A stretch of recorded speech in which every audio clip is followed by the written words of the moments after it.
in my phone. Ooh. That's probably the first time you've ever called me on my phone. First celebrity phone number. Oh my god. Now I can stalk you from your phone number. Nice. Then I know I've made it when I have stalkers. All right, I think we are live. Hey guys, we're running a little behind because we're experimenting with some different stuff with technology here in order to give it a little bit of a different look. Hopefully it's a little bit cleaner and we don't get all the switching back and forth from Google Hangouts, and instead we get to look like the Brady Bunch. So we'll see how all that goes. I guess let's pick up with you guys introducing yourself and your characters, and then from there we'll go into the recap. I don't know if we've battled out and decided who's actually doing the recap. So who wants to go first? Introduce yourself and your character. So I'm playing Deneen. She's a wood elf rogue with a smidge of cleric. Kenna Hollythorn, halfling bard of valor. Go ahead, Sam. Okay, I am Samantha, and I'm playing Agnetha. She's a half-elf barbarian. Jean, I'm playing Eriton Pericath, and she's a tiefling paladin of the Beggar King. Awesome. And Jen will be doing our recap tonight. Yes. So while we were off investigating the monarch's manor, Kenna stayed with Angus. And Angus slowly came around from his catatonic shock. Kenna noticed that Parak was sad about the loss of his crew. He was really wishing we would hunt that dragon turtle down. So she consoled him by making memorial songs for the fallen crew. Then the other three party members came back with their cart full of loot. Yes. Pulled by Kath's huge aurochs named Arun. Then in the distance, Agnetha spotted that robed figure that we fought earlier, a human woman and her ape-like allies. Rather than leave that unfinished again, we set a trap for them by disguising Kenna as Angus, their target. In the resulting fight, Agnetha did some amazing rooftop parkour. Kenna slung boy-like insults as Angus.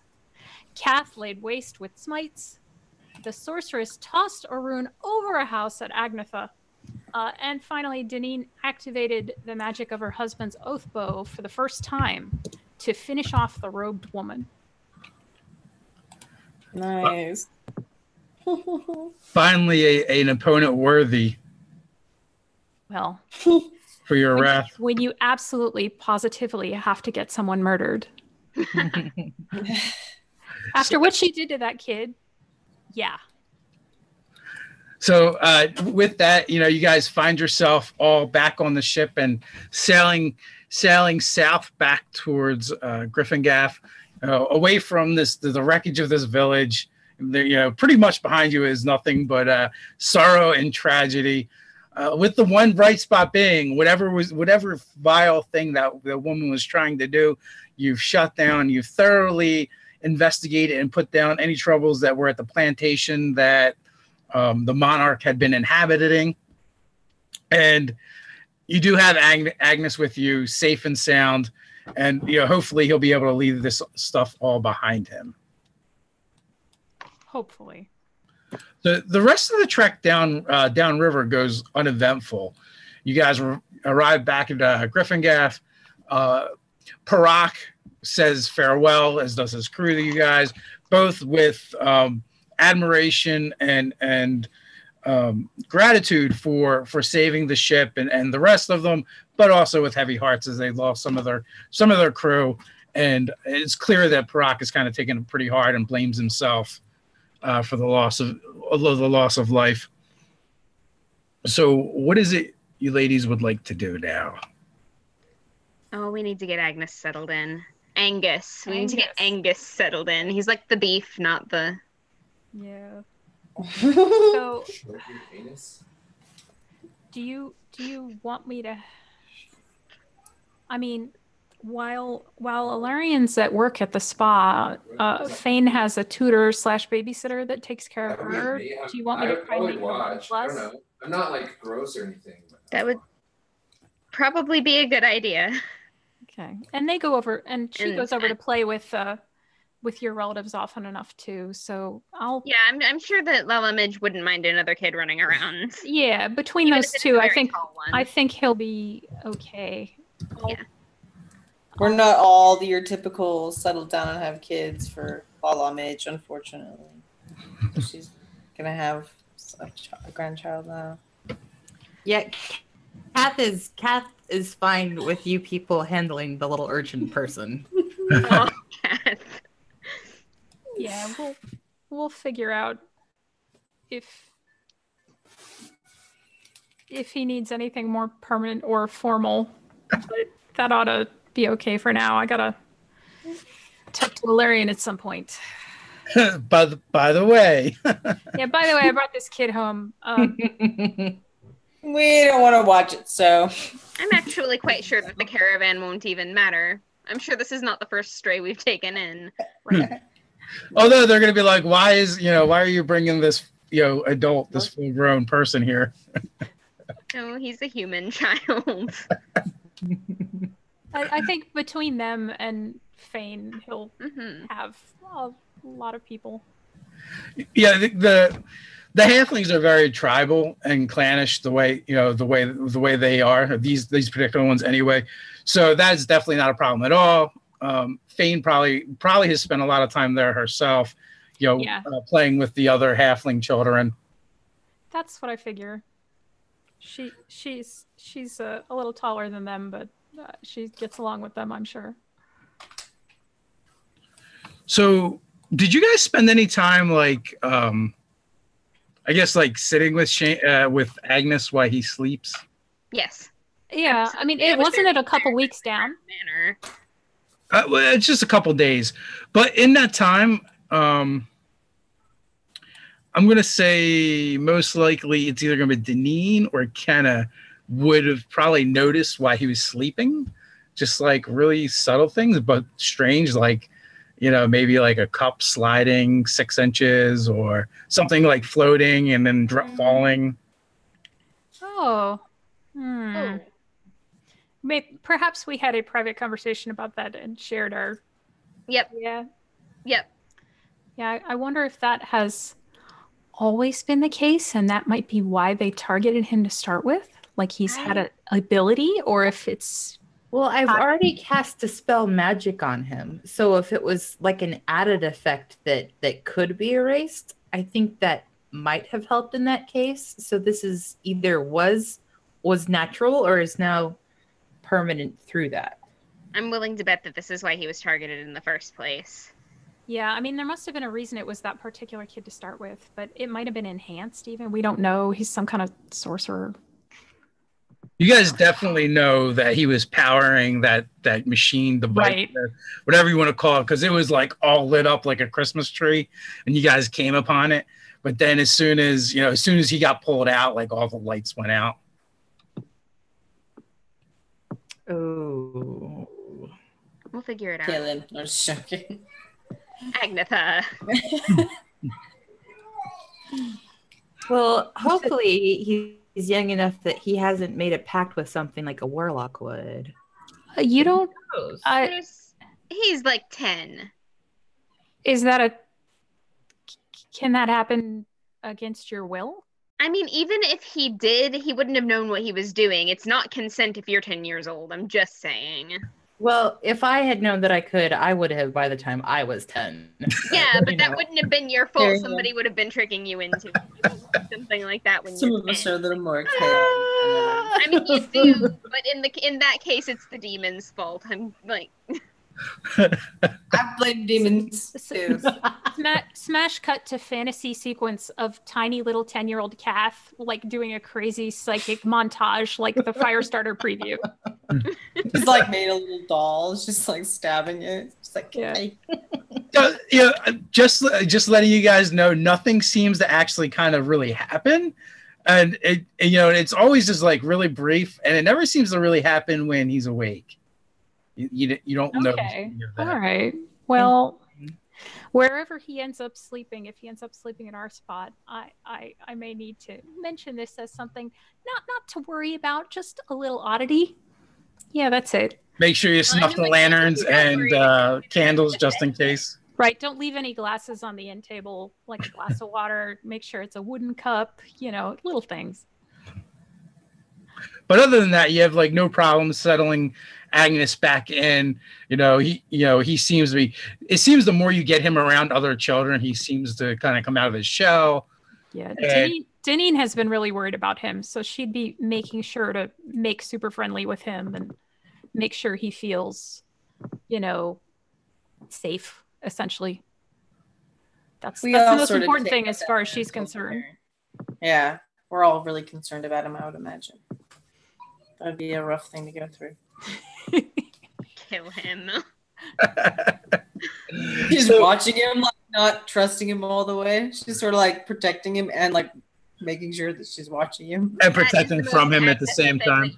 Right, of course. So that being said, that's kind of like taken care of. What's on the agenda now for you guys?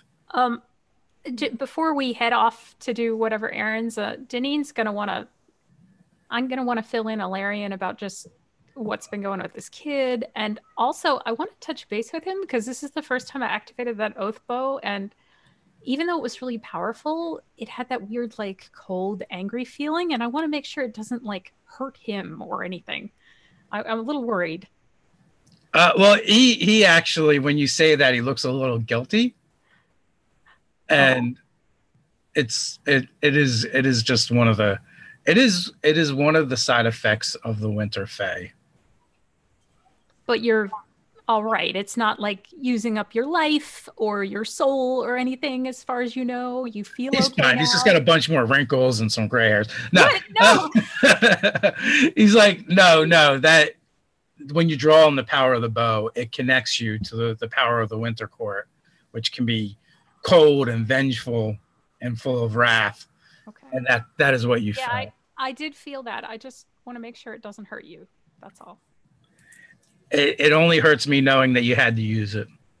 It was for a good cause. In that sense, at least, I felt good about it. Well, I trust your judgment, as always. All right. As long as I'm not... I mean, I just saw magic using a person as, like, a fuel source, and I wouldn't want to be doing that to you. That's all, honey. Now, that sounds actually more disturbing than using the bow. Yeah, and then that's when she segues into, assuming there are no children around, into explaining, like, what happened to Angus and why we rescued him and why he's now essentially orphaned. And yeah, I'm going to toss a couple extra coins at Fane's tutor to keep an eye on him during the day. All right, so he went from having two parents to I think like a whole tribe of parents now. It takes a village. Yes. He's got like 3 dads and 6 moms now or something. Yep. Talk about the nuclear family. He's taller than most of them. Well, there's that. And a troll. Yep. And troll. Yeah, there is troll as well. Troll of the jungle gym.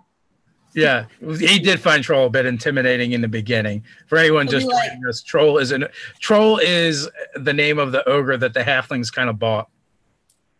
He's kind of an indentured servant until he works. Helping at the spa, wasn't he? Wasn't he like carrying stuff? Yes, he was. When we were there. Cool guy. Okay. Yeah, he was helping to rebuild, or well, not rebuild, but to build the halfling compound. Lala Midge had purchased him from the constabulary. And he's kind of an indentured servant until he works off his crimes. His debt to society. Yeah, pretty much. It's like the extended version of community service. He's on work release. Yeah. Basically, yeah. Now I just can't get the image of a ogre in a purple or in a orange jumpsuit out of my head. I'm pretty sure he's forgotten about the fact that it's work release, and now he's just working for like candy and halfling breakfasts. And halfling pipeweed. Yeah, That too. Yeah. they did get him hooked on halfling pipeweed. Yeah. It doesn't work that way. Basically, gonna be your stoner uncle troll. Basically, that's what he'll be to Angus. Right. So you guys get that all nailed down and straight away. No, no problems. So what is next on the agenda? Well, we don't have any. I mean, you've been looking over these papers and books and stuff. Do we have any leads on the monarch at all at this point? Because yeah, was there? So on the ship down, I was switching back and forth between studying the book I got from that engineer folk in the market and studying the papers that we got from the basement lab. So I know you said previously that a lot of it was arcane notes, but was there anything else buried in there about, oh, I feel like I'll summer this location this year or something? Yeah. No, so basically, I suspect you probably went back and forth with Kenna, even though Kenna is not arcane trained, I believe. She's still a bard, so she knows a little bit about everything. And my penmanship is excellent, so if we're making notes, I've got dibs on that part. So between the two of you, what you kind of gather from it is a lot of mystical formula for, the drugs he had been working on. But aside from that, what you've discovered too is he actually has done quite a lot of experimentation. And what you discovered is those creatures that he left in the basement, they were dead troglodytes that he then experimented on and infused them with elemental spirits, as well as using alchemy and some other dark crafts to basically recreate the things that you guys had found in his basement, basically Franken troglodytes. so it's like they it were wasn't the possessed. couple. Yeah, I was wondering about that. If they were transformed. Well, if like people. if they were already dead, I totally don't feel bad about killing them at all now. Yeah, they were dead, but not only that, what the process that he went through, as far as you understand it, he did not create undead as a paladin, what you would really expect. He did something completely different. He actually turned what was left of their biological material and almost basically turned them into like machines infused and powered by elemental spirits. So not only did he kind of like totally disrespect the dead bodies, but he also enslaved elemental spirits to infuse and empower them. So they weren't even really people anymore. Don't feel bad about it. On the other hand, Cap, this process looks right up your alley. Yes, it does. Oh. We're not going to say that in front of you. Yeah, Kath has her own separate notebook. And when you thought all the monsters would be outside the party. Oh, great. So I know that is Bucket a Warforged? I mean, are the Clockwork Kingdom people, are they kind of this world equivalent of Warforged? Yeah, they are. Okay. So interesting. So there's a way to animate non-biological material that they have. So I'm wondering if this might be something similar to where he's using spirits to animate formally biological material. I wonder if we should go talk to Bucket. That is actually not a bad theory, but also it seems like they're out of the way for now. Although it is possible that the monarch could have other creatures that are of similar make, so it might not be a bad idea to look into that. Never mind. I'm not in this conversation, and I'm not educated enough to participate. Agatha is listening intently. Well, before we leave, Kath is going to pick up a couple Arcana for Dummies books because she needs to bone up, brush up on this subject. She doesn't like that there's stuff going on that she can't figure out. So. Well, we always have Alchemist Lady in town. You can go we will present the information to Agnetha and Deneen without the part about how keenly interested Kath was in. You also do have somebody. You also have a loot pile as well to figure out. That's right. Ooh. That's right. I've still got this written down. Give me just a second. So, the gems, I'll just give it to you, and you have 10 gems. Totaling 5,000 gold. just altar. You say such sweet things to us, Dave. And there was that ring. the I necklace. probably have. I this. don't remember if it was Here. magic or not, but it was 2 entwined serpents with a pearl. Don't remember that either, but I have it listed in the pile of things to be identified. So Okay. Oh, and that's then the necklace with the red gems in it. I like that. I think that's really cute, but like, I'm not gonna push the issue And because I don't even know what it is dwarf yet. powerful. It So- could be powerful. If you guys want to just pay to have them identified, I'll just give you what they are. You guys have access to the resources at this point. Yes, that's 100 GP per item. Yeah. So the ring is a ring of spell storing. Ooh. There's nothing in it right now. Oh, And the necklace is a necklace of fireballs. Necklace of fireballs. Yeah, that's what I thought. Give me a second to Necklace of note fireballs. the cash books. Do you guys also have like a couple potions as well? A couple vials yeah. is what I was thinking. 5 vials of acid, 10 alchemist fire, Okay. 10 alchemic supplies, some liquor. Partridge in a pear tree. So regarding this, since you guys summarized what you found in those books, Denise would wonder, so if he made them move around magically with this elementary stuff, could you just, I mean, Kath, you said you could get rid of magic, right? Yeah, Could that just stop them in the future, maybe? possibly. That would be a theory worth testing. I don't know if you can just dispel an elemental. Oh, well, if they are literal elementals. Well, I don't wouldn't know. be It's just an dispelling idea. this. Yeah, it wouldn't be dispelling the spirit. If it worked, it would be dispelling the magical Oh, glue that holds it together, that keeps it in Right. place. Of course, That makes sense. then we might just be fighting an elemental. But I just figured I'd ask. Hopefully it wouldn't be that angry with us after all that. Maybe it would be glad. Relieved.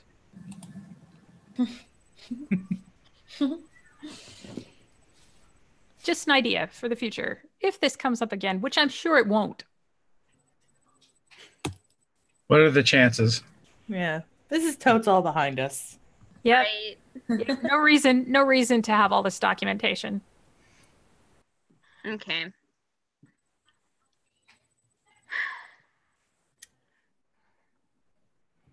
So Yeah, that how many- necklace is off.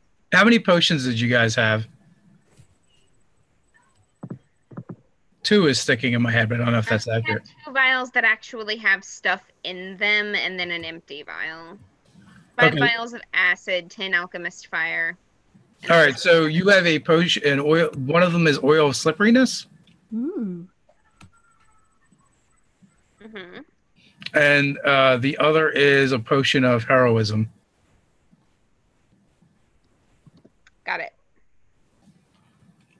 So you feel heroic when you drink it, or what? You do. It gives you 10 temporary hit points and a bless spell, basically. You don't need to be any more heroic, Agnetha. You're awesome. Depends on what I'm trying to do. Maybe I need to be really heroic. I mean, jump off a high cliff or something. So these ones we can drink, and these ones you definitely don't ever drink. Definitely don't ever drink these over here. Like, that's Okay. a terrible idea. We will put these well out of reach of the small. This one that looks like it might be good on your salad, don't drink that one. You still see Agnetha like eyeing it every now and then. I mean, you could pour it on your salad, but there's not going to be any salad left after a couple of minutes. So it's going to eat your salad for you. Kath takes a No, grease it's the good pencil. stuff. Kath takes a grease pencil and draws the equivalent of the Mr. Yuck face. Like the alchemical fire vials. You're like, Jekyll, hi. Jekyll, hi. Ooh, donut drink. That's what my son would say every time he would see a do not enter sign. All right, I'll remember. I just wanted to check. Whatever you do, absolutely mix them and then drink. One of my favorite parts of 5th edition was bringing back the mixing potions table. Oh God. You could get a 00. Whew. All right. So, was there anything specific you wanted to ask Bucket about? Because you had brought that up, Kath. Well, I'm not sure what's more pressing, going after Agnetha's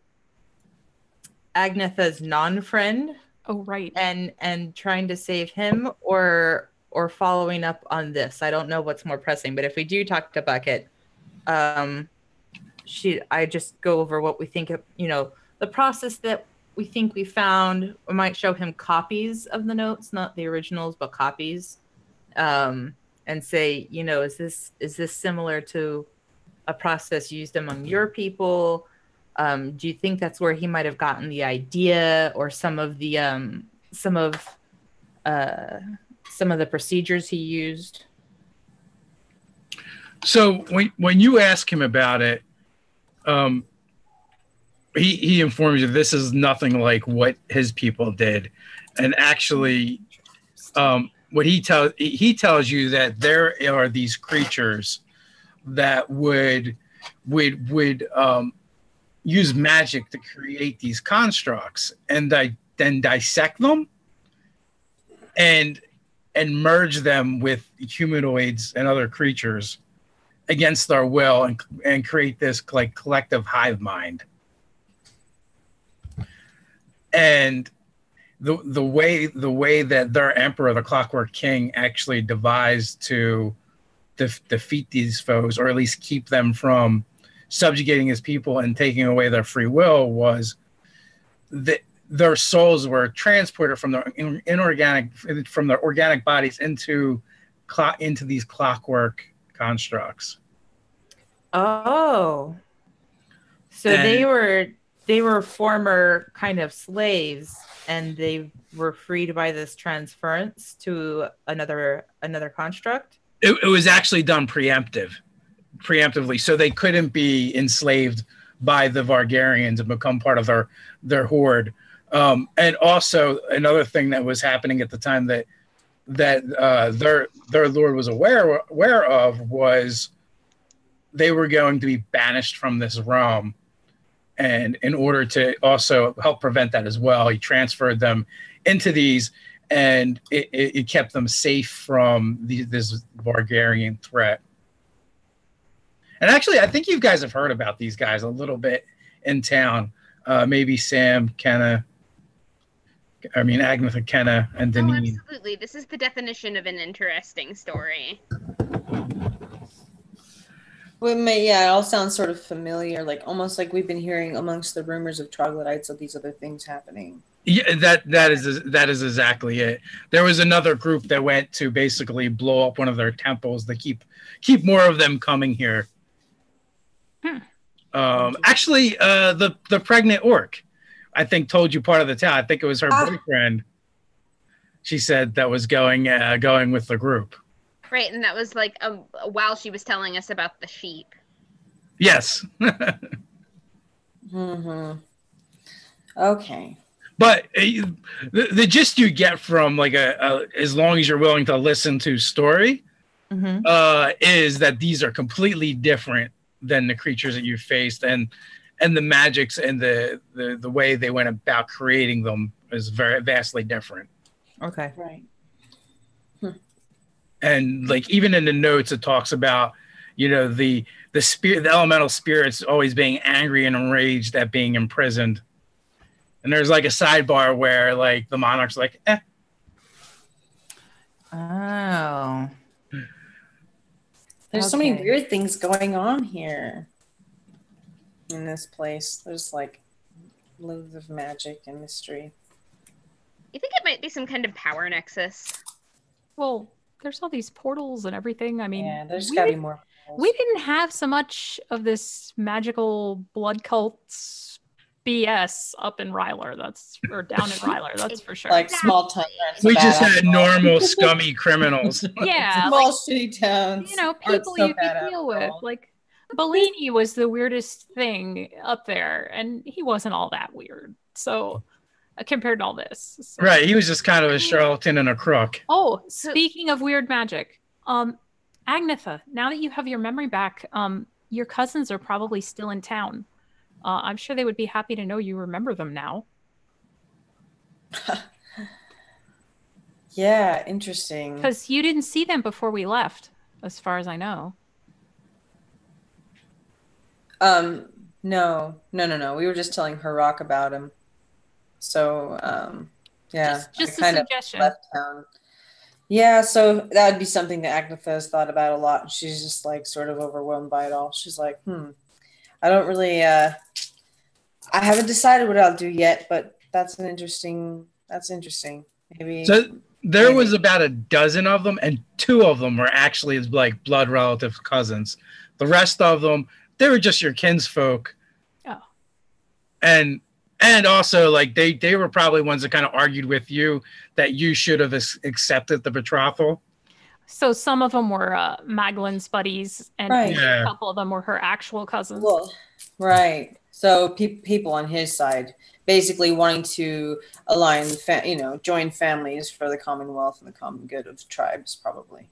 Well, and maybe by now he has stumbled his way back into town after whatever he did with the hags. Yeah. So whatever he's been up to, maybe we'll go into town. And if you're lucky, he traded his memory of you. I mean, I can't. That's what I'm hoping. See, that would be wonderful. If that were the case, I'm pretty sure he would have ended up wandering back into town and wouldn't be missing right now. But is he still missing? We've been gone for days. He might be back. That's my point. I mean, it's worth checking. Maybe we'll get lucky. Just a thought. Well, I can't really send him a text, or can I? I mean, it's up to Agnetha if we go look for them, but I just figured I'd mention it. I could do like my mating call through the town, like yodeling. Yodeling. You have a call? To my mate. I need to hear it. Wait. Well, don't do it unless you want them. But... I mean, I'm just saying, how do you wish for me to reach him? The only thing we can really do is go into town and see if he's at the bar or something. Or howl. See? Howling is a good idea. We have this tribal mating howl that we do here. Oh, no, I'm not going to do it, so screw you all. They, they actually have a small camp outside of the town. Like, they would come in down pretty much, but... Okay. All right. Yeah. And plus, yeah. Okay. You could have gotten that information. Did ask Harak to keep an eye on him, so he right. probably knows where they are. Yeah. Okay. Well, is that what you guys want to do? They're your people. She's stalling. Let's see. Well, now that I remember, I'm probably going to want to confront Meglin and still explain to him what happened, maybe. So we can go into town, maybe go through and meet up with him. I don't really know if all of you guys want to come, but that might be a good idea. Only if you want us with you. We've got your back if you want us with you. If you want to do this alone, we will give you your privacy to do it. It is entirely up to you, dear friend. I would be perfectly happy to follow you, whether I make myself obvious or not, because you've already been kidnapped once. So I'm not putting anything past anybody. Yeah. Yeah, I would probably go with you guys, all of you guys, and Harak. Ooh. Probably. The whole entourage, just in case. Nice. Just in case. Might as well And bring then you guys Midge. Throw down.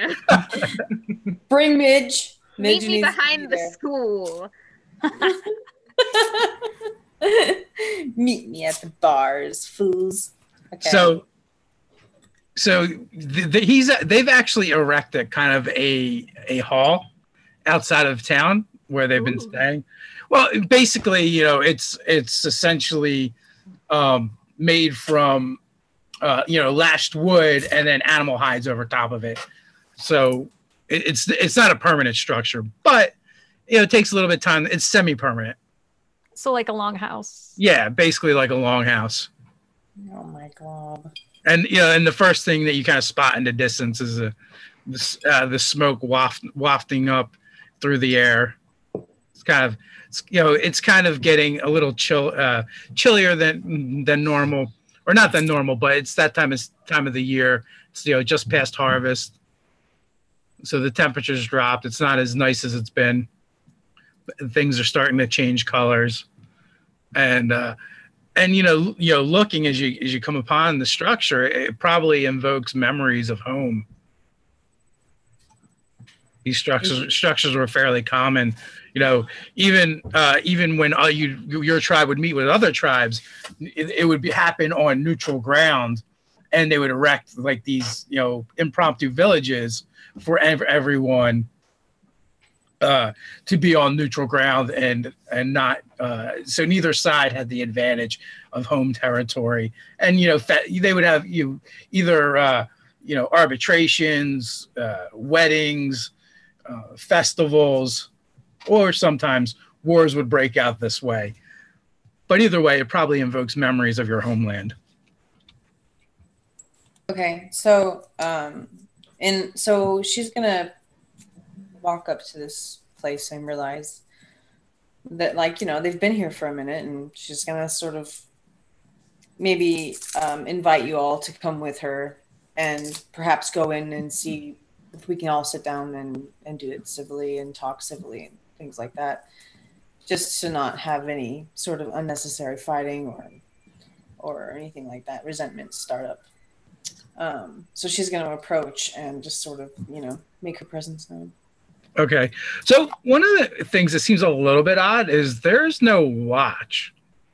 Like you generally, even if you were in a safe place, it's ceremonial if nothing else to have someone standing outside the longhouse. But there's still smoke, you said?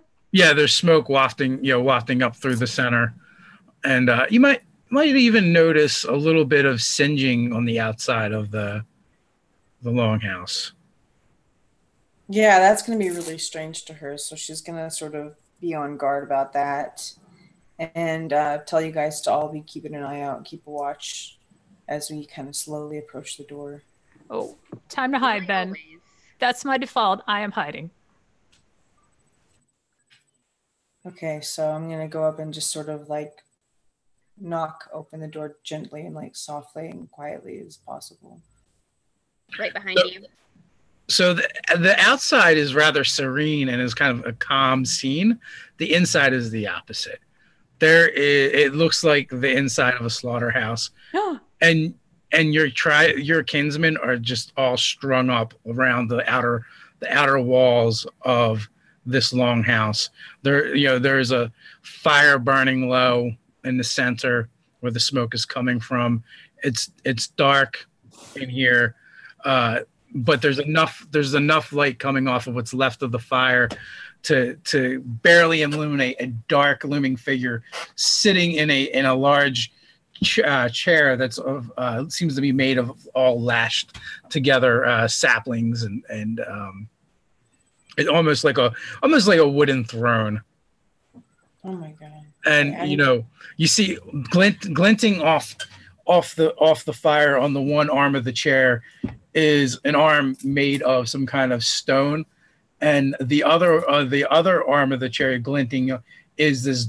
It looks to be a dark metal, but it looks oversized, like 3 or 4 times the size of a normal gauntlet.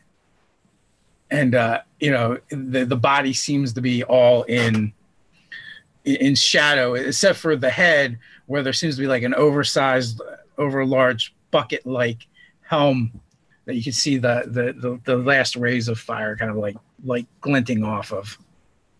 Okay, that's creepy as shit. So Agnetha is gonna just really pull her glaive out and then warn everybody and maybe even tell them to run or be, there's something in here. There's someone in here. It's not my family. Do they all see this? Are they coming in with me? Are you Yes. guys all with Well, me? they Okay. were coming in with you. Deneen was concerned and hiding, but she slinks up to the door and just leans around the door to see all this. Okay. Yeah, and when Agnetha kind of moves the flap to the longhouse, that's when the smell kind of wafts out, Oh, and it's just like that it smells like a charnel house. It's just you could just smell the reek of death. So all of the bodies have been dead for a while. There's no one that looks like they just died. Days at least. Too they've late. been gone for a couple days in both directions, so could be that long even. Okay. So you said you brought Harak with you. You went and grabbed him. Yeah. So he kind of like pushes past you and bursts in. What is the meaning of it? What is that?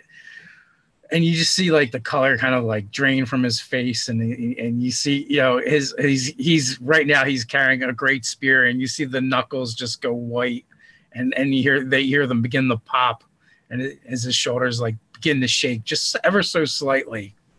I draw last breath. Yeah, this figure in the throne, is it alive? Can we tell, or is it another corpse?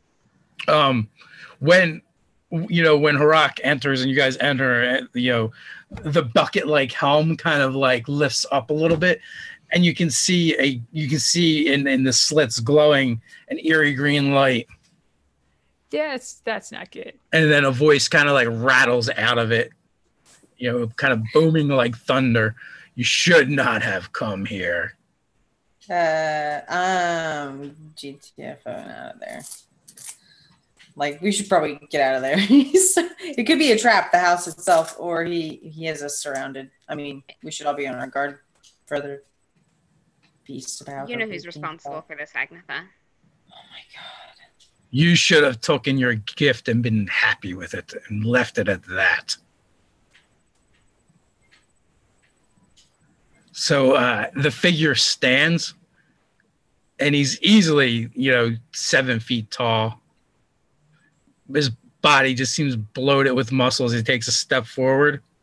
The one thing that is clearly distinguishable about him is that left arm from the forearm down, which is smaller and seems undersized compared to the rest of him. You saw it for the first time when Megan came to town. Mm-hmm.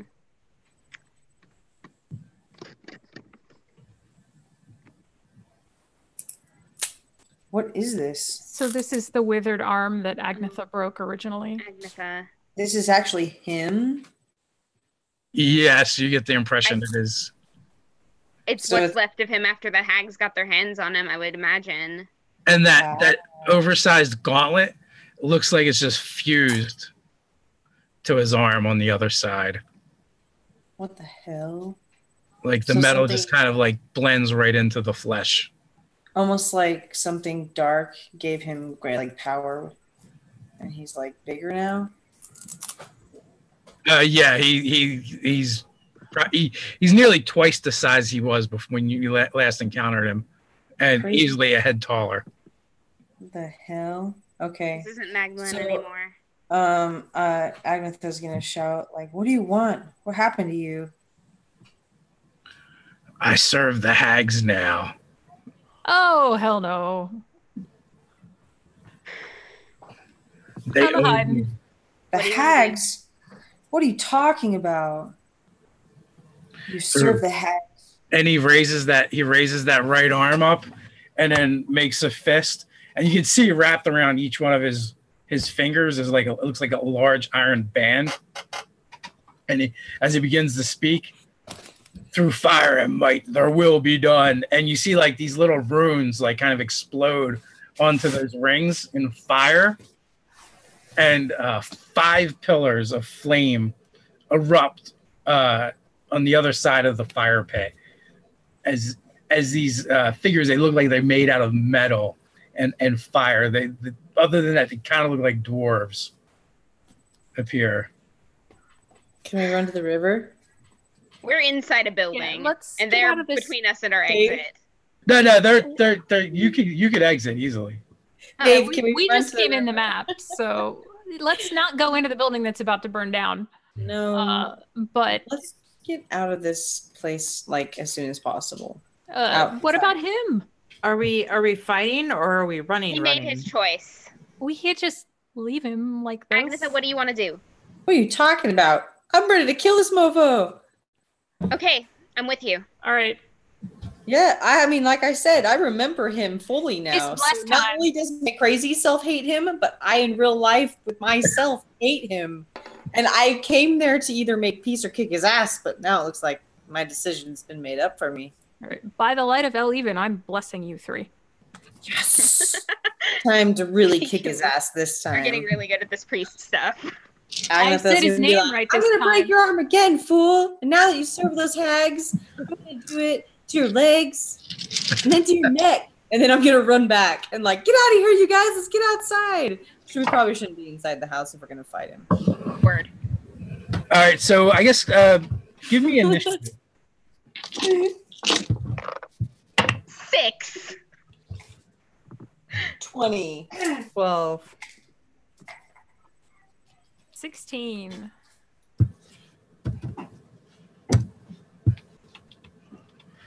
All right, so 16, Deneen is up first. No, I got a 20. Oh, 20, I'm sorry. 20 is up first. Okay. My ears did not catch up to my eyes. Okay, so she threatens him and like she starts running outside and sees what happens. Is he gonna just like follow us and chase us outside? You're not entirely sure what he'll do yet. Bring it, fool. And then I'm gonna run. So, well, okay, so she's gonna run outside with her rock, and everyone's gonna sort of maybe what we can do is surround this house like in a line, and we can all like watch him and see what he does. All right, Harok. We'll go at an 18.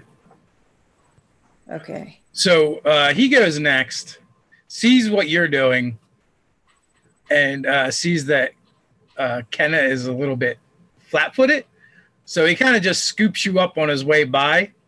Acceptable. Flat-footed. Rock is awesome. Well, yeah, Hobbit. And then, like, okay, that brings us to Deneen, which you So- are hidden. Deneen was at the tent flap, saw all this, blessed them during the discussion, and then so at this point, yeah, she just sort of melts back away and around the corner of this longhouse to hide, and she's gonna ready an action to shoot anything hostile. Agnetha's usually pretty hostile. Okay, anything hostile toward us. How Okay. about that? Okay, Kath, what are you doing? Kath sees the big bad use some kind of magic to summon these 3 dwarves. 5. 5. She is going to take a gamble that this is some kind of magical effect, and she's going to cast Dispel Magic. Ooh, okay. At least you don't have to worry about the fire. Yeah. That is a very good move. So,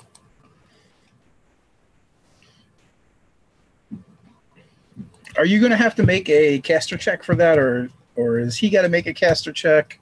I'll check. Let's see.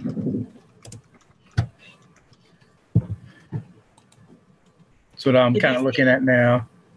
So Any spell of 3rd or lower ends. If it's of higher level, you make an ability check using your spellcasting ability. And the DC is 10 plus the spell's level.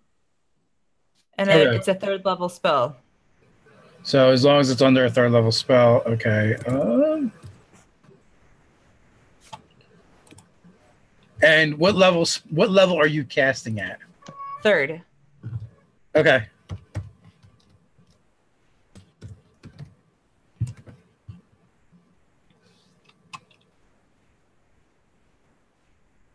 So do you want me to roll a d20 and see if I can hit 13? Yeah, you're definitely gonna have to check. What is it? It's 10 plus the level. It's Yeah. 10 plus the level of the spell Maglin used to summon them. Okay, so it is a DC 15. Oh, I didn't make it. Oh, But you're blessed. Doesn't that count for something here? Ha-ha! But I'm pretty sure that's only attack rolls and saving throws, right? Yeah, it is. Sorry. But it was a valiant effort. It was a good attempt. It was quick thinking. So she sees that and she goes, I don't think so. And she snaps her fingers at it, and the spark of her magic just kind of sputters and falls out. And she goes, oh, maybe not. And then she hurriedly backs up away from the entrance. You can take inspiration for the effort. I found it to be valiant. Okay, so the dwarves begin to kind of like march out, and they kind of just like walk straight through the longhouse and just like burn their way out. So as soon as Deneen sees like a burning coming through the tent, she knows it's one of them, right? Yeah, it's probably obvious. Can I shoot the burning bulge? Yeah, you can.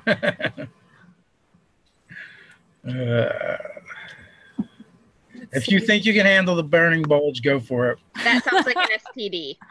Oh dear. Shots for that. Oh dear. 16 hit. A 16. Oh, a 16. You hear a clang of metal as your arrow deflects. Oh. Shoot. Is that including your own bless? Oh, you're not blessed. They are. I'm not blessed. That's with advantage? Yeah. All right. So clang, one of Deneen's arrows. I could use lucky actually if I wanted to, but you already said that it didn't work, so I'm good. Okay. So one of the arrows kind of deflects off of a shield of one of these metal flaming dwarves from Deneen, and Deneen rarely misses, so that's got to leave you guys crestfallen at least a little bit. Yeah. So there's 5 of them. There's 4 of you guys that they can see. So are you using your bonus action to hide? I can't. That was a readied action. I already used my bonus action on my turn. Oh, okay then. I'm stuck here. You were stuck there. Hopefully I'm not right next to him, but that's up to you. Well, they kind of come rushing out. Okay. I was like at the corner, so wherever that is in relation to them. So each of you are going to deal with the not so gentle ministrations of these dwarves. They have war hammers. They kind of like an anguished expression on their face. You know, you wouldn't. It doesn't seem like it seems like anger, but not anger towards you in particular. So I'm just gonna work my way around as I see people. So Agnetha, a 7 probably will not hit you. Nope. Are you kidding me? 11 at Calf. That hits. That hits you? Oh, no, it doesn't. Sorry. It's 11. I was gonna say, probably Kenna not. is going to get hit with a 20. Hits you, right? Oh, absolutely. Yeah. Harak next to you picks off one of the hammer strikes with his spear, and a 7 at Deneen as well. So these guys, while they are fighting, they do not seem to be. It doesn't seem like they're really into it per se. Wait, can So you explain what they look like again, Dave, please, for me? Because I'm not imagining them very well, and it's kind of. No, that's fine. They literally looked like they're dwarves that are crafted out of beaten metal, like bronze. That's like superheated on fire. They have shields. They have war hammers. Okay, that was accurate then. Okay, so they're like made of metal. Okay. Yeah. It doesn't look like they're wearing armor. It looks like they are, and they're instead of a beard though, it's all flames, and their heads are kind of on fire. Ooh. And and basically each one of them sheds light, almost like a torch around them. Rather elemental, eh? Yeah, kind of like that. So Kenna takes 13 points of damage between bludgeoning and fire. That's chill. I mean, it's not. That's actually really hot and it hurts a lot, but it's fine. I can deal. At least you're out of the longhouse. Yes, which is kind of like burning burning behind them. and Megan has not come out yet. I'm gonna break his freaking arm. All right. Again. So that brings us back to the top of the order, and No, it doesn't. You're skipping me. oh, I'm sorry, you were last. I'm sorry. Yes, I was. Okay. But I'm just gonna cast greater invisibility, so. There you go. It's so rare that Kath is not the last. I rolled really badly. Okay, are you doing anything with your movement or bonus action? No. Well, actually, no. Now we are at Agnetha then.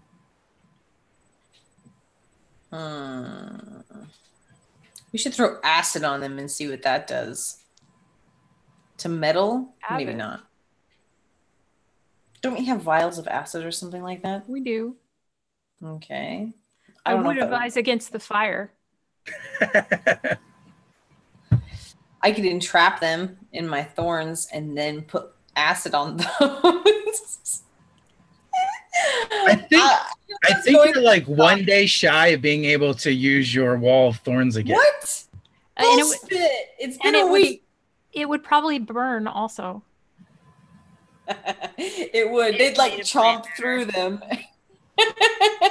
They would like be. Yeah, it would probably not work. All right. Well, Agnetha is going to do like a run, jump, kick at their head, and then just try to like stay away from them because, she's probably going to get stomped if she doesn't do that.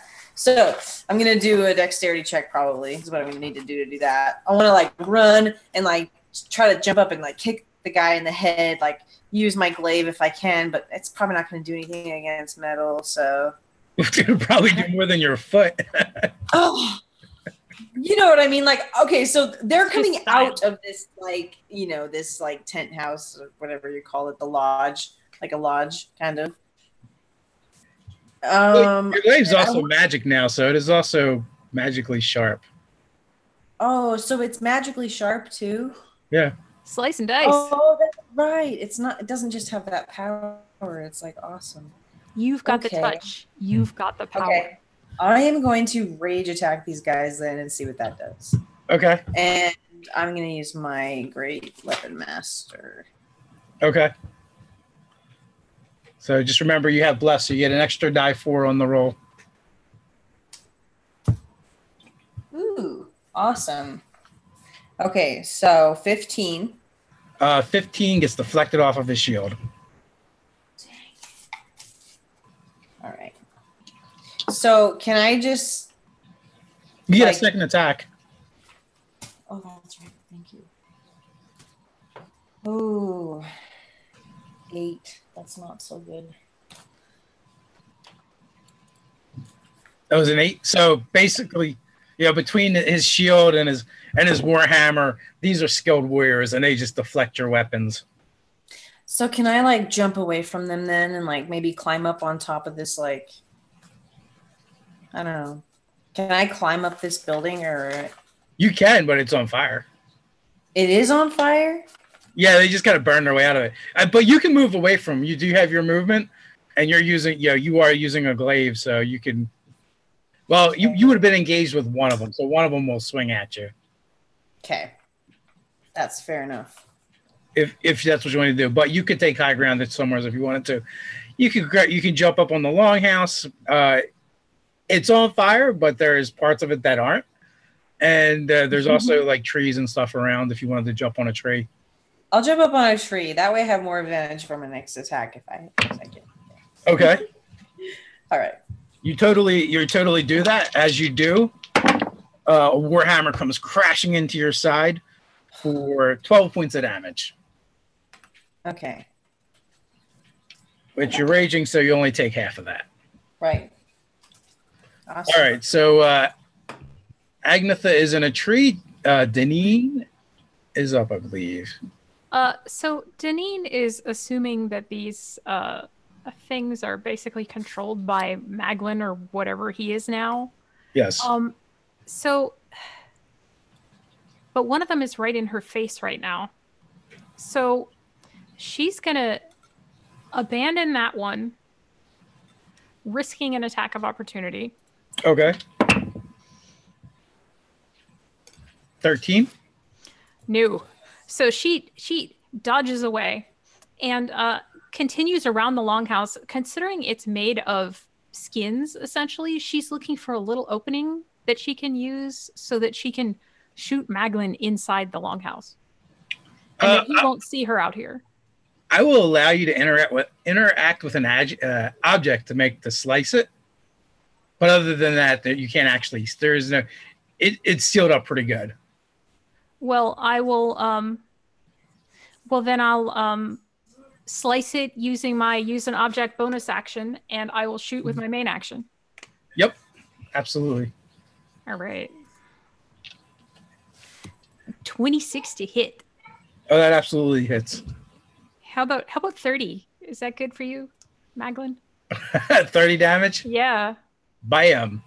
Excellent. All right, so he absolutely takes 30 points of damage. And then she quickly moves away from where she shot from. Like she continues moving.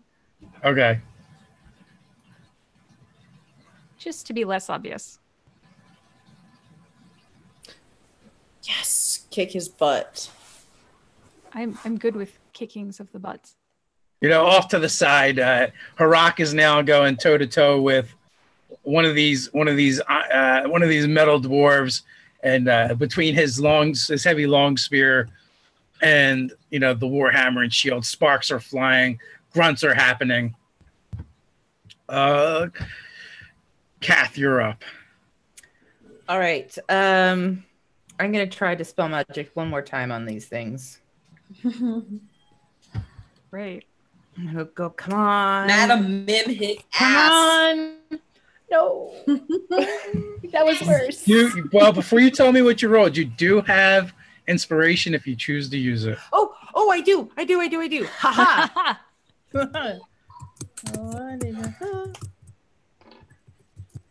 ha. 17. So, actually, any of you that are actually close to one of the dwarves, Kath and Kenny, you actually see almost like a relieved expression on their face as they kind of let out a breath that you didn't even realize they were holding, or you would even think they could breathe for that matter, as they begin to kind of melt into these bronze copper pools, and even that begins to dissolve and evaporate, and they're gone. All 5 of them? All 5 of them, yes. Excellent. But Damien has no idea. Moment. What just happened? So what you witnessed was Kath, probably held up her hand, maybe a holy symbol or a shield with a holy symbol on it, and intoned some words, and you kind of sense this tension in the air, and then these metal dwarves just begin to kind of dissolve away. Oh my gosh! Okay, that's awesome. A copper coin with as an earring that has a crown punched out of the coin. So she's rubbing the coin as she snaps her fingers again, and that time the sparks fly out, and the dispel magic takes effect. What? That's nice. Awesome. Agnetha's so happy. So what? We got to go just kick Maglin's butt now, right? Right. Says the Presumably. disembodied Kenna voice. All right, Megan, you're going down without your bros, bro. So with that, it would be Kenna's turn. Well, I mean, if he's not coming out, I guess we're going in. So You want to go into the burning building? How collapsing is this burning? Yeah, how burning is the building? Valid questions. Right now, about half of it is a flame. We should try to throw him in the fire. Why don't you try slinging insults at him and see if you can get him to get out here? Meanwhile, Agnetha, take some inspiration, like the bardic kind. Okay. Wait, you want me to like goo goo gaga him to come out? I mean, No, or I you want me you to make him insult mad? him so badly Insult that like him? throw a gauntlet at him, girl. Oh yeah, totally. Be like, Like throw a glove at his feet and see if he picks it up. a Well, glove. while you guys are kind of figuring it out, it does not take long before you see a hulking figure kind of approaching the burning end of the longhouse as Magnan begins to emerge. I'm gonna start making fun of his small hands.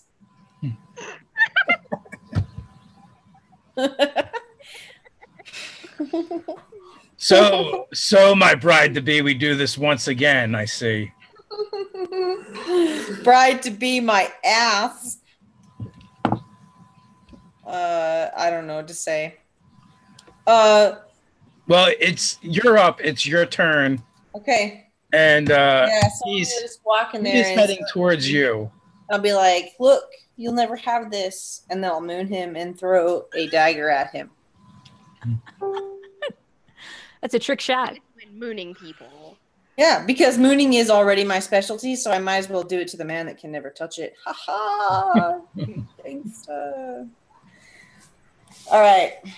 So I'm going to throw a javelin at him as I insult him. That's my plan. Okay. What the hell is a javelin again? Isn't it like a D6? Yeah. Well, just make the attack roll first, and we'll figure it out Let's from see there. if it works in the first place. Plus, I get inspiration. Can I use that for my roll? If you want, but you don't have to declare You have that. a blessing too. What's that? 8? Okay, So well, the let's see blessing that. is a D4. Yeah, you can add a D4 for the bless if you want. Okay, so 18.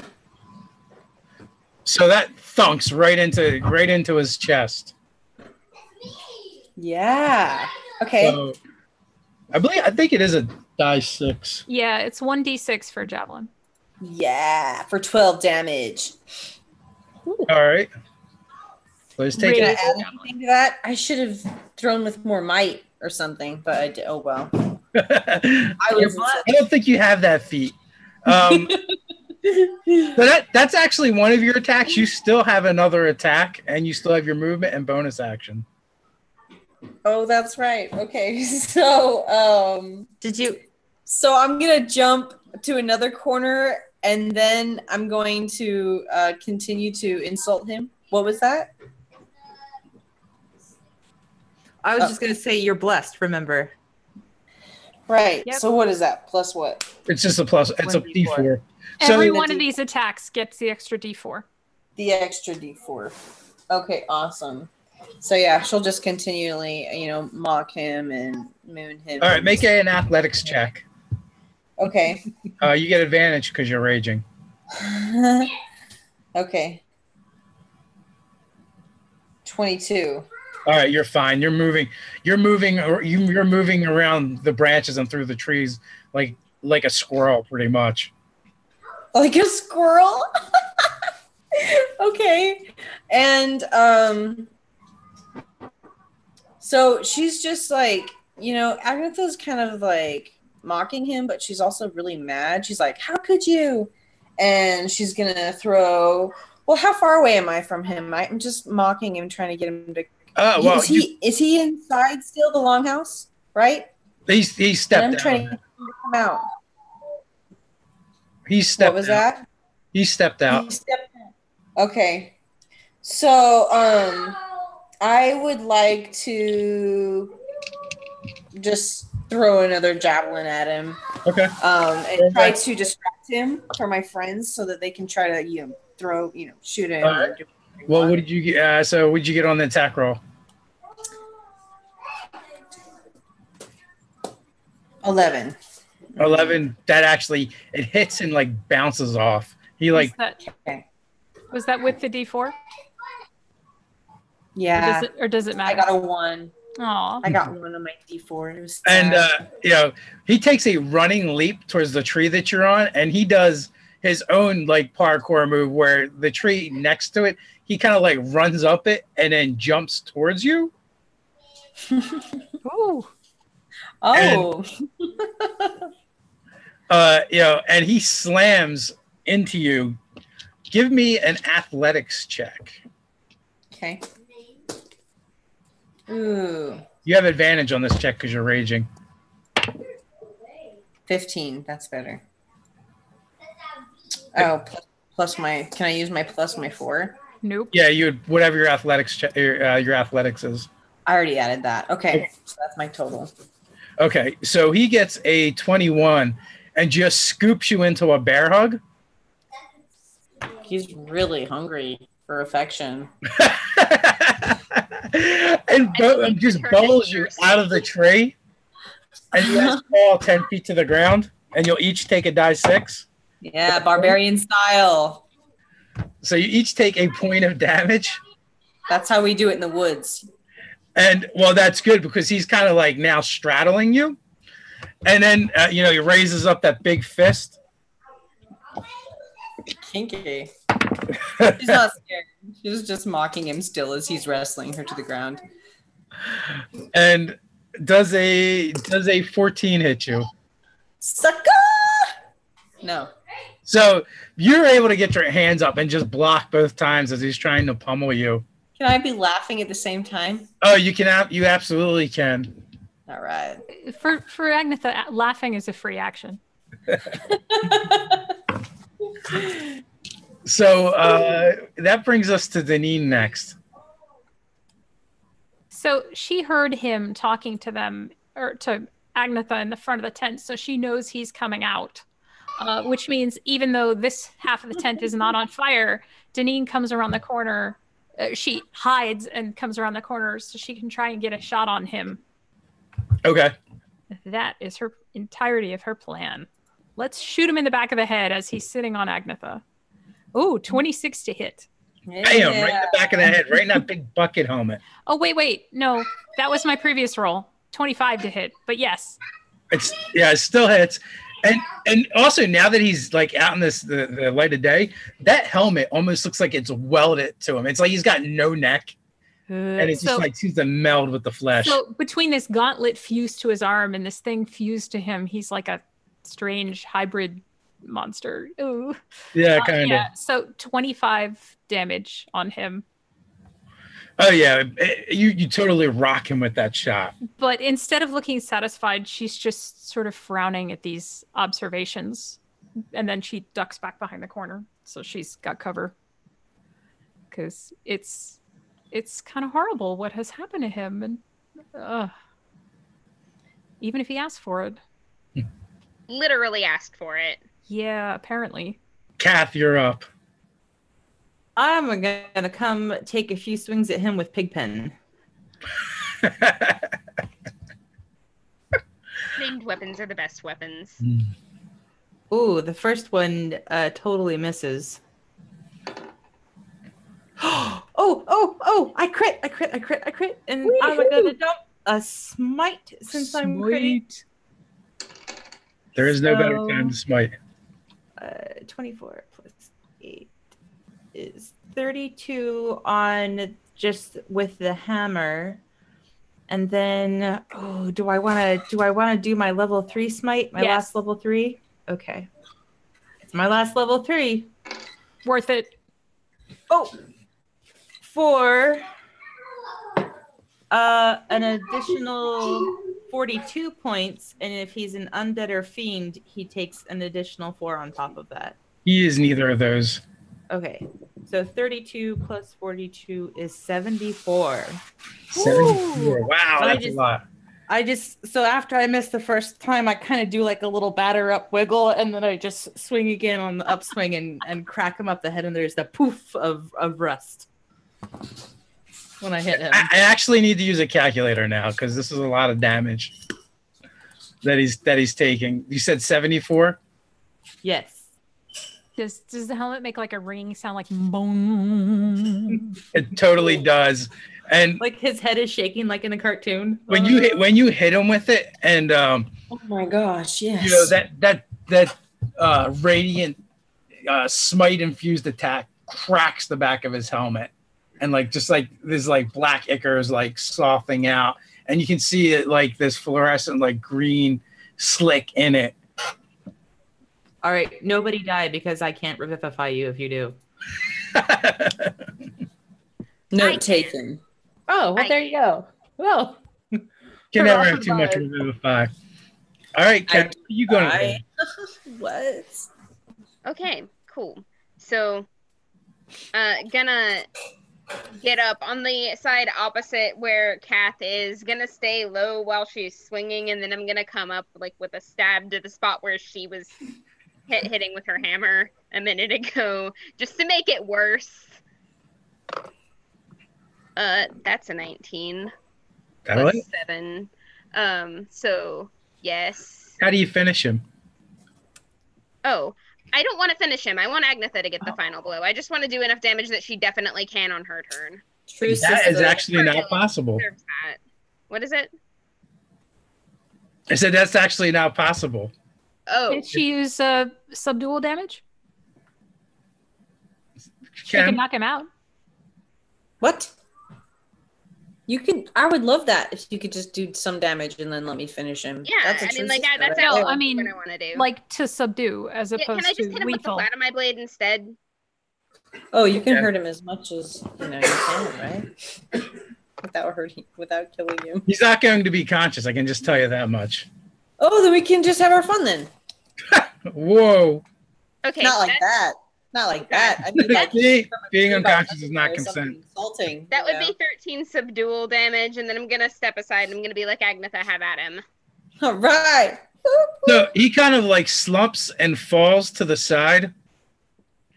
As he does, the helmet kind of splits and falls away, and you see like the tiny Meglin head on top of this like monstrosity's shoulders. Like his head did not grow with the rest of them, and he's like this like black ichor with this fluorescent green stuff is like kind of like marring his teeth and like flecking out of his mouth, and it seems like the gauntlet around his right arm is kind of like cracked and looks like it's kind of like deteriorating. And as he does, he kind of like drops that gauntleted hand on Agnetha's stomach, and it opens, and there's a black gem with silver runes in it. And and he kind of like whispers in his death throes, because something seems to be happening to his body as that helmet came off. It seems like the magic from the hags is having this adverse side effect on him, as it's kind of like leaving his body and he's kind of shaking, but he's just barely able to speak, and like this black stuff flecks out. I knew you would come, Agnetha. His hands like shaking. I had this for you. It's what you're gonna need. And then he just like begins to like, his body begins to bubble and roil and dissolve, and like black veins are like kind of like shooting out of him with this like fluorescent green ichor etching through them. And he just lets out one last horrific scream before he drops to the ground. Oh, please put him out of his misery. Like, this is hard to watch. Agnetha takes the jewel. She takes the jewel and she's just staring at him in like wonder, like what happened? Like she's just like kind of confused and like kind of feels so much like feels pity for him in the sense that she can remember who he was as a child and like remember how he became corrupted as a man, like everything he went through, and then like up to that moment she sort of sees him and then like looks at him one last time and then like takes the gem with no hate in her eyes for the first time since her crazy madness took her. So she sort of forgives him and like takes the stone. Aww. But he's dying, dead. And then I stick my glaive through his head.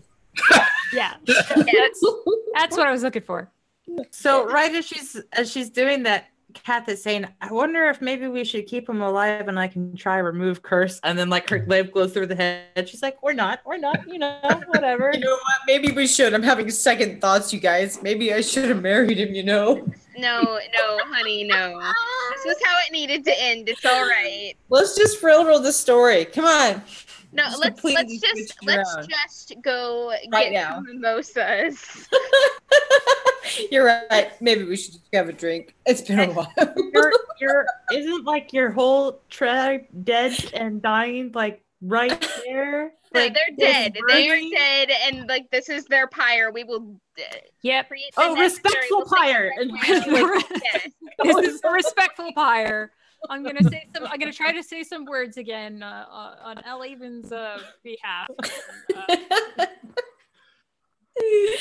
Okay.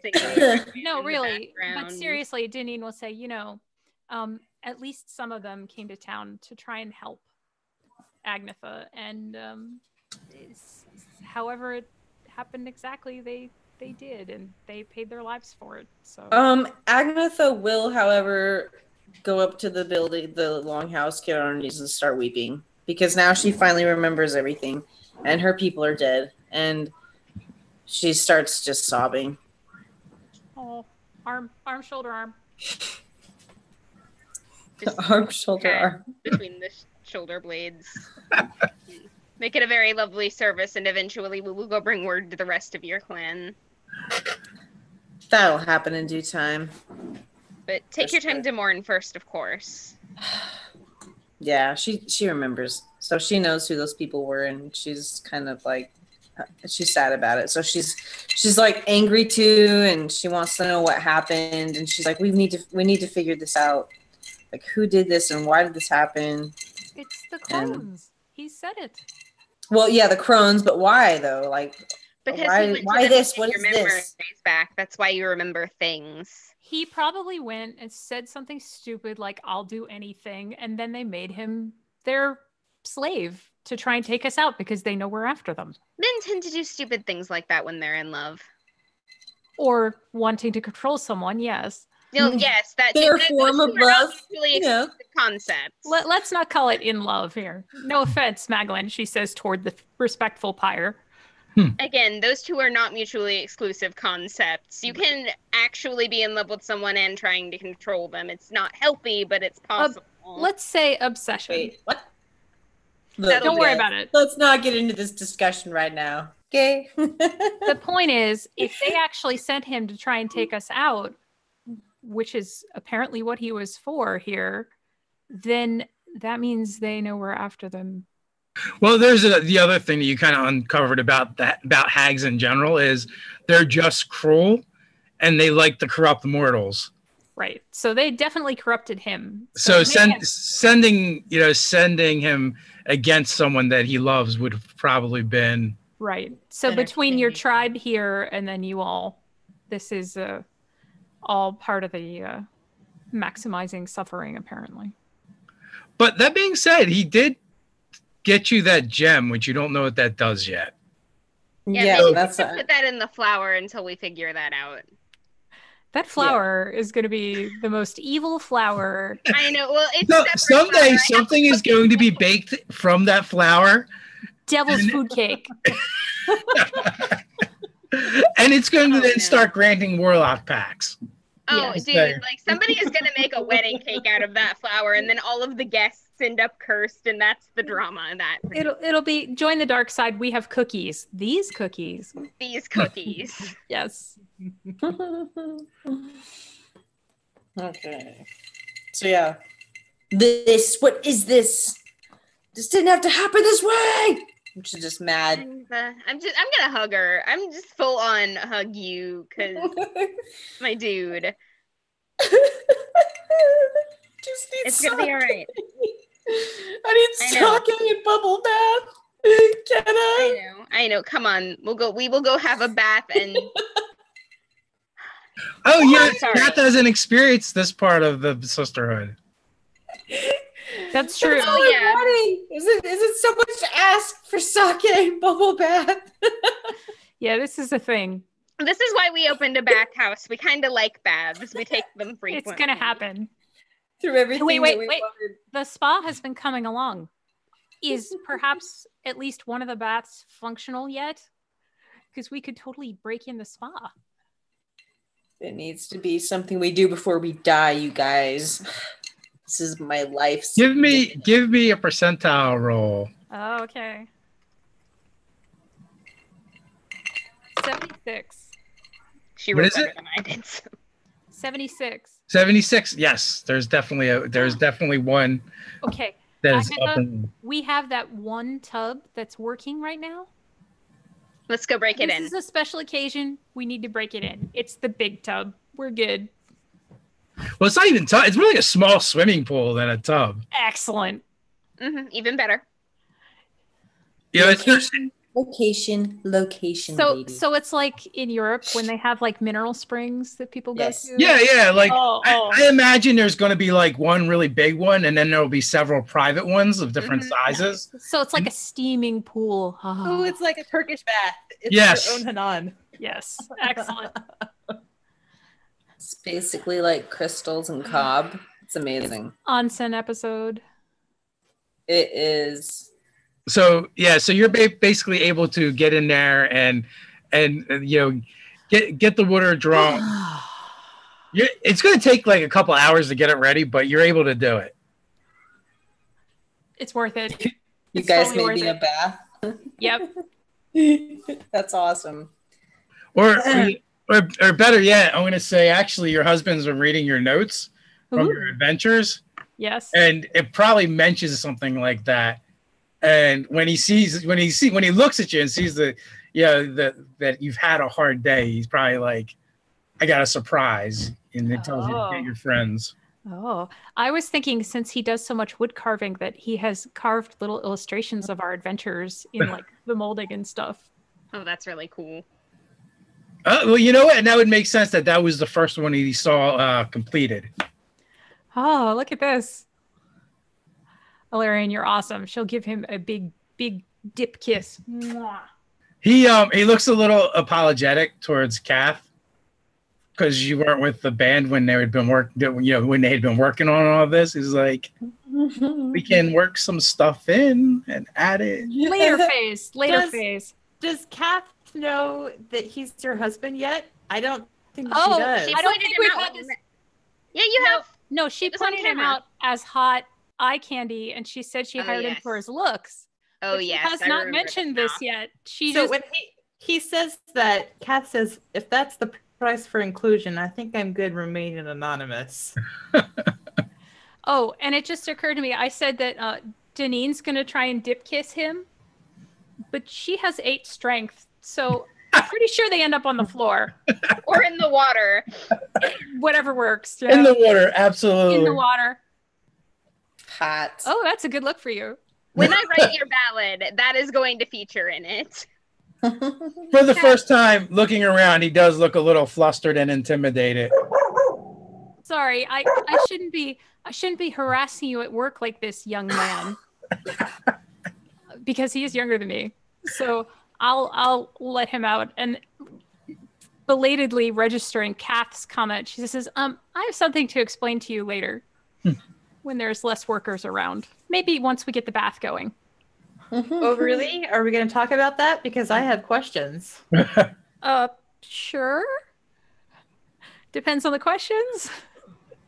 And so one of the things, like in this room in particular, before he leaves, he like drops in like 5 stones, like good sized stones, and they kind of like begin to like glow like with a reddish hue, Ooh. and heat the water.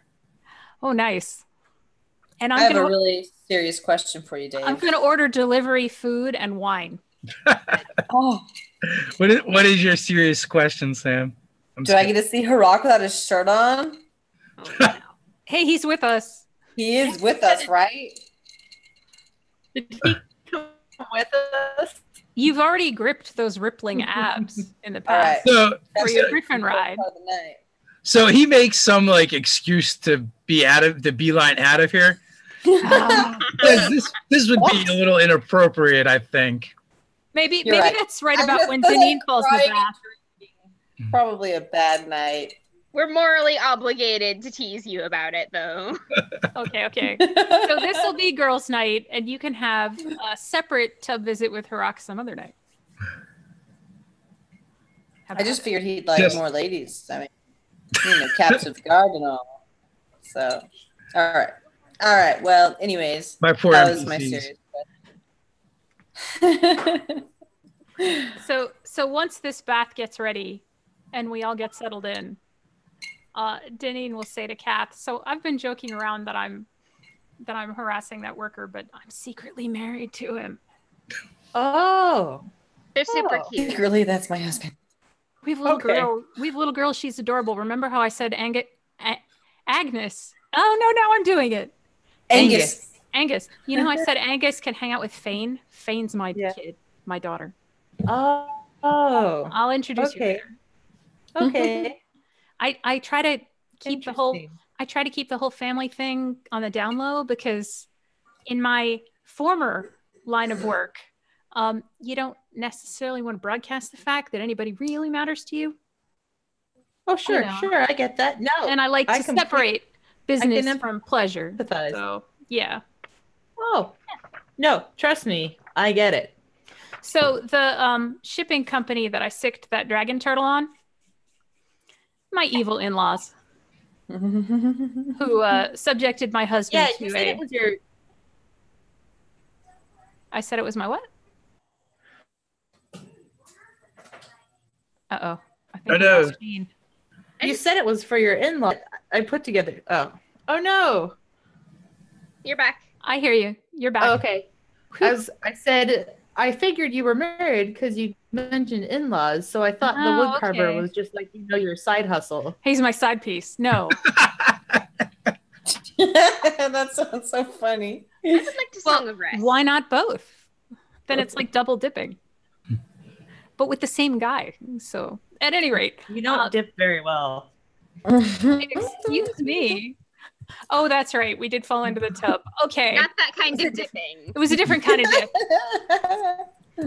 But yeah, his father apparently sacrificed his son, my husband, to some Fey pact, and that magically powers up my bow, and I don't know what else it does for this guy. It gives him like unnaturally long life or something.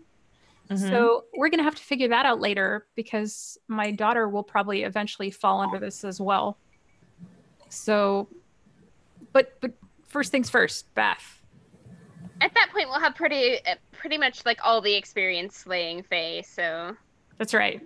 After the hags, I'm sure an archfey will be easy, right? it'll be harder, but we'll at least know what we're doing somewhat. Hopefully.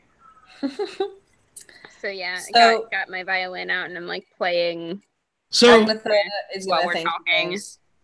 Yeah, Agnetha thanks you guys all for doing this and helping ease her pain. I imagine before we did all this, we did a ceremony and stuff, right? We didn't just go Mhm. hot tubbing on dead bodies. Okay. No. That makes me feel It was better. this whole thing. Deneen said some words about how they Well, that's right. gave their lives for Agnetha. And it was a respectful pyre. So yes. Okay. So- Yeah. a figure comes into the bath house and the bathing room where you guys are. Bro, Eyes kept down, carrying like towels and other things like that you would put into a bath and just start laying them out, Nice. and then goes to bow on the way out, and as they do, you can see underneath of the cow, and So this is one of our employees. And Alarian, the voice comes through, and you actually recognize the voice as well when you see the face. Alarian was gracious enough to hire me when I got the Gryphongaffe, and oh my god, is it Vance? it is absolutely Vance. Vance, what are you doing here?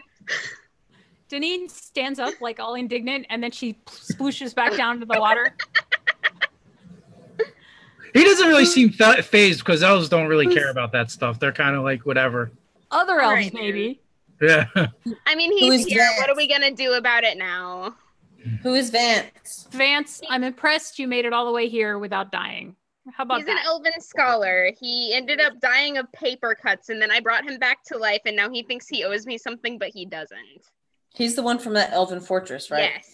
Yeah, wait, that's what I thought. scholar of what? He's a library tech person. He's a nerd. We like him, basically.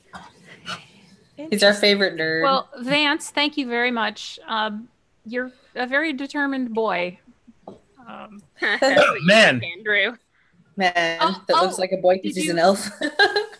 So you've declared your adulthood then, I have.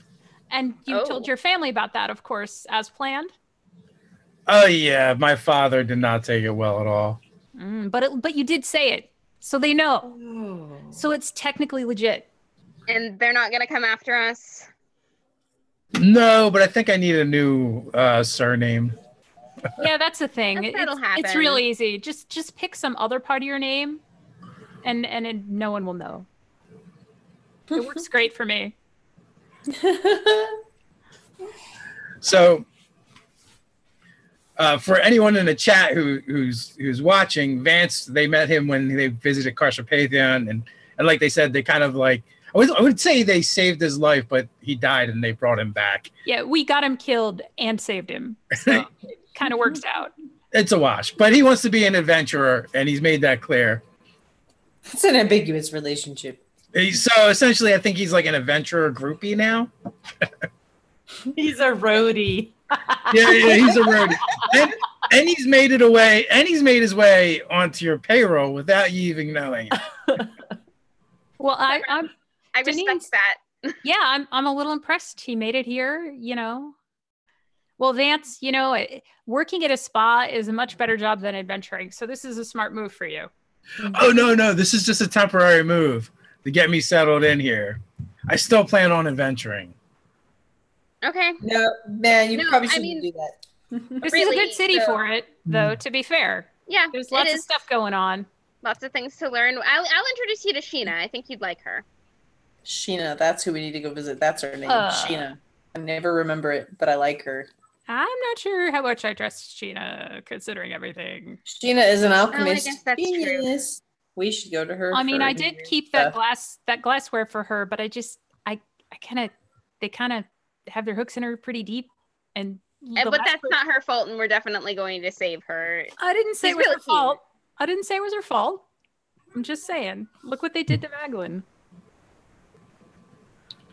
So you guys are able to enjoy the bathhouse for as long as you like. Yeah, So, all Kath, night. Kath, you said you had lots of questions. Did I answer them? But her towel is like out of control. It's like all over the place. The hot water is having an effect on her. Maybe You had she a got some wine too. He keeps like swatting her tail out of her face. Yes. For the most part, I think I'm good. All right. So after you guys are done relaxing, what is the plan? To relax. Well, we totally need to see what's up with the stone, but I don't know if we want to do that Yeah. right away. Well, what's our next order of business? Is it the hags? Well, What else have we got that we can Oh. pursue? I mean, aside from the business with Nope. Yeah, it's pretty much the hags, because we pretty much followed every lead we have on the Monarch. We just gotta wait for him to screw up again. Yeah. And well, There's if a lot this, of random- go ahead. I was just gonna say there's lots of random chaos going on. It could be the hags could be a connection to all the other things that we're going through. So, but anyways, what were you gonna say? I was just gonna say that if this gem that he gave you, that he saved for you, if it really would help with the hags, then we could probably get that identified by Jarissa. Yeah. He is who we need to introduce Vance to. Yeah, that I'm good with. I'm down with that. That would be better. And he's in the basement of a library. They could like bond over that. They could. They can That's a relate good to that for sure. No, we do need to figure out what this is because, yeah, that's important. So I would say, yeah, the stone could be a cool next adventure that we take. And so the bathhouse is actually here in Gryphongaffe. Well, we've got one bath done. They're still working on the private rooms, but we're not ready to open yet. But it's good for like we broke it in. We're good. All right, that'll happen as it happens. But then we can do we can go through town and see if anyone else has heard anything or whatever. It's kind of nice to be in a hub city like this. It is. So the gem is actually going to take a little bit more work. So some time's going to go by where you guys are doing whatever. More of the bathhouse is getting done. The halfling settlement is pretty much done. It's the gem is actually going to be a combination of magical research and actually just ye old regular research. I think in that time you probably do manage to get Vance hooked up with Jarissa, and so he's kind of like doing like both jobs at the same time for a bit. But the research part he really excels at. So if it keeps him off the road, I'm good with this. But it turns out the greatest properties of that gem aren't the fact that it's magical. It's actually more of it stores information. And what's stored in there is actually a ritual that can separate and banish these particular hags back to the Fae. And it pulls apart that which is Fae and that which is not. So that's very handy. The things that they've intertwined themselves with that is mortal would be left here in the mortal world, while they themselves and that which they've brought from the Feywild will be banished back to there. Very cool. Could we use this on them and my family? Because that sounds like something they could use also. You cannot, because it's specifically it's specifically them. Oh, well, yeah. But still, this is good information. Maybe someone could reverse engineer it someday. Right. Such a thing can be done, which means that that's promising. Can be done again. Somebody must have made this thing. Stored in that gem is basically the method for the way these hags were made, and so the reverse is as well. And so in the end, it appears that Maglin kind of won. Interesting. In bringing you guys this little piece. Unless it's all a trap. Unless it's all a trap, of course. He's trying to marry me in the immortal world somehow. He's trying to lure me in. No, I'm pretty sure he's dead. It's a pretty good lead. It's a good lead. And I have no intention of letting you die, my friend. Oh. Well, the extra days that it takes to get this gem all sorted out, this gives us time to perfect our honey candy recipe. Go into full production. Not just honey mint, but like all kinds of combos. Oh, yes. So I'm going to say between now and the next time we convene, you guys have like 6 to 8 weeks.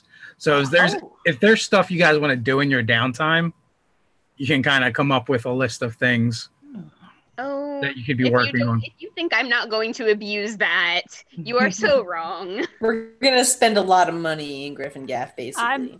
I'm stockpiling candy and hanging out with Angus and Fane and Alarian for sure. I have nothing else productive to do. I'm going to be talking to so many people and listening to like everything that's been happening while we've been busy. I'm so excited. I'll go with you just for the entertainment. Pixie gossip. We can introduce Kath to everybody.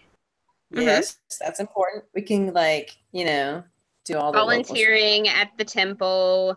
Talking to the fairies.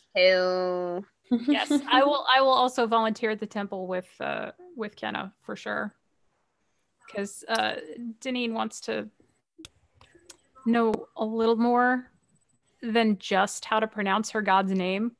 Gotta check in at the poor boys pub. Gotta work on a little bit more of training my younger nieces and nephews in swordplay, because those poor kids are gonna get into trouble. I can see it in them already, that they are like already getting to the point that they're like too curious for their own good. They need to know. Agnetha will love to play and teach them while we're hanging out. How about some thieves' cant lessons for Kenna? Yes, please. Always. If Kath, if you do accompany the them to the poor man's pub at any time. Whenever they enter, the barkeep always kind of like clears his throat or makes a noise and kind of nudges his head, nods his head towards a sign that hangs at the entranceway, just inside of the entranceway that reads, "Absolutely no use of frivolous magic whatsoever." It was just the one time. Oh, we had this frivolous. We had this friend that never mind. Yeah, it was a night that that we'll never forget. Crazy. And clearly neither will Tom. Yeah. Fireballs Smirk at him. Fireballs leave an impression. That is true. Hey, you were under assault by a booze ooze. Like, it's historical event. What was that, Kath? Kath tests the limits of this, because anytime someone tells her absolutely no, she doesn't really believe that they mean absolutely no. So I like you better all the time. So she's gonna hopefully he's not super familiar with cantrips, but she's gonna mess around with her thaumaturgy a little bit whenever they're in there. Like she'll make the lights or the hearth flicker fun colors and things like that. So she's being subtle that it's her. Yeah, she's not showing off that it's her. She'll Subtle like magic. make no. a window or the doors Wait. fly open and shut and things like that. Wait, She'll try and mess with them a little bit. Kath, What? Deneen also has thaumaturgy, so this becomes like a very subtle one-upsmanship scenario. It's like high school all over again. And then it actually becomes frivolous magic. So I do have one more thing on my docket of things that I would like to do while we have downtime, and that is I want to start, because this whole time I've been, scrolling, and, my notebook that I've, encrypted myself, most of what's in there are, songs that I've been working on, and a lot of them are about my, teammates. So, Agnetha and how she arm wrestles trolls and, punches knights in the face, and, Deneen and how she's, a living shadow, and, I'm getting to know Kath, but, I got some stuff, her rust raining hammer, and that's a lot of alliteration there. You can get a lot out of that. So nice songs, neat. But she already has 2 songs for Arun. Yeah. No, Arun definitely features in Kath's songs. So yeah, Arun and I are going to be very frequent at the library and the marketplace, because she's going to want to go and talk to the guy about the book and probably have some friendly debate and argument back and forth with him about that. And then she is serious about wanting to learn more about Arcana and picking up the equivalent of Arcana for dummies and things like that. So between studying and cavorting in the inn and trying to steal batches of candy from Deneen. You can be the taste tester. Is this one better or this one? Oh, her and Arun are both the taste testers. All right. So one of the things that you kind of pick up on fairly quickly is by dropping Harak's name, you get access to places quicker. He's actually he's one of the senior council members, as well as head of the watch and militia and the budding army that's growing in Gryphongaffe as they develop more and more problems. But if you guys when you guys poke around a little bit, one of the things you find out was that Harak was actually in the running to become the mayor of Gryphongaffe. And then Agnetha corrupted him. I still want to know. It was before we got here. It was before you guys got here. It sounds like they cut some kind of a deal, which is something I'm used to. I asked you to ask him about that at some point and be all subtle about it. He was going to lose to a halfling, the current mayor of Gryphongaffe.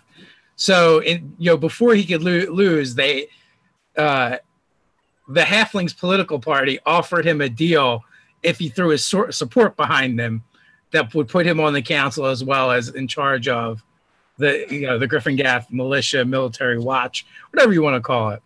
Interesting. He's gained a lot of influence by doing that, and it served his ulterior motive all along, which was to look after Gryphongaffe and the common people. What an ulterior motive. What a good guy. Good guy, Harrock. He's great. And Kath is also going to try and build up her network of Beggar King followers while she's here. And let that slip to me and I will put the word out for you because I'm talking to everybody anyway. I'm a notorious gossip. And you're practicing your thieves' cant. So that's good for getting to people who might just the right people. Yeah. You were absolutely able to do that, but you actually find it a little bit harder in Gryphongaffe than in other towns, cities of the same size, because there's lots of problems here, but what there is less of is poverty and downtrodden people. Okay. Well, where it is needed, she'll use her create food and water spell to try and do some on the spot provisioning for people who need it as she works her way through the city. But she thinks that's a little odd, but also interesting that there's not as much strife here as other towns, and she's riding home and things like that. They're in like an economical growth spurt, and they have been for a while. So there's a lot of opportunities. The people that you do find needing help are actually refugees from other places. Okay. That have had falling into hard times and have found themselves here. So, I mean, there's definitely some people, but like even the rundown parts of Gryphongaffe look relatively nice. A lot better than Ryler, huh? Yeah, you could say that. That's why I brought Alarian and Fane here. The rundown parts of Gryphongaffe is like the middle class of Ryler. So, and a lot less crime. They just have more like blood cultists and portals and stuff. Yeah, but And then the other thing is, as you spend more and more time, the breadth of how cosmopolitan it is for the size it is really begins to sink in as you begin interacting with other people like Bucket. And it seems like with each week another one or two of them kind of arrive, and there's just more of these clockwork people walking around, more dragonborn walking around, more elves, more dwarves. Delightful. So even halflings begin trickling in, I think, at this point, having kind of a settlement plus with the mayor being a halfling as well. So you guys can take this week to kind of figure out what you want to do as with your downtime, and you can just message that to me. But I think we're going to wrap up right here and see what happens when we start things up next week. So with that, I want to thank you ladies for gaming with me today, and thank everyone for watching and hanging out.